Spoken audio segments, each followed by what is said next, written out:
অলোক সেন তার ম্যাডামকে জানায় পিকলুকে শেষ করতে হলে আগে ওই নার্সিংহোম থেকে বার করতে হবে।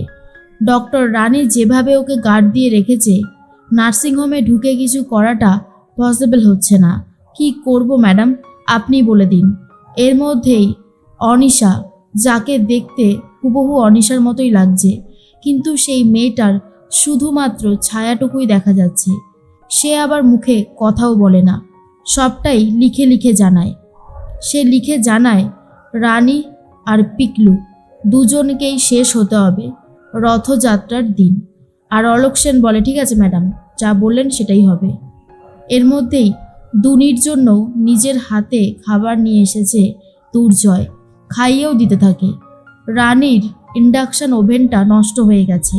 রানী কি খাবে নিজেও জানে না। খুব কান্নায় ভেঙে পড়ে রানী, যে রানীর পাশে এই সময় কেউ নেই। মাধুরী খাবার নিয়ে এসে রানীকে খাইয়ে দিতে চায়।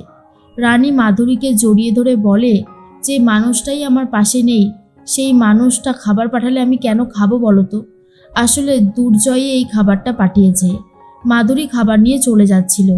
দুর্জয় এসে দুনিকে মাধুরীর কোলে দিয়ে ঘর থেকে বার করে দিয়ে জোর করে রানীর মুখে খাবার পুরে দেয় আর বলে, খাবার তোমাকে খেতেই হবে। এর পরের দিন নার্সিংহোমে সবাই মিলে মিটিং করতে থাকে। অনিশা তখন জানায়, আমার যে উডবি হাজবেন্ড ছিল আগে, গুপ্তা, ও তো সবাইকে সেবা করতে পছন্দ করত, সবার ভালোটা চিন্তা করত, আরও রথযাত্রাটা খুব বড় করে পালন করত। আজও নেই, কিন্তু রথযাত্রা পালন হবেই। অনিশা তখন সবাইকে বলে দেয় রথযাত্রাটা বড় করে পালন হবে। এর মধ্যেই রানীকে সমস্ত দায়িত্ব দেয়। তখন রানী বলে, অবশ্যই দুর্জয়ের সামনে রথযাত্রার দিনই সমস্ত সত্যির সামনে নিয়ে আসবো অনিশাদি। শুনেই অনিশা ভয় পেয়ে যায়।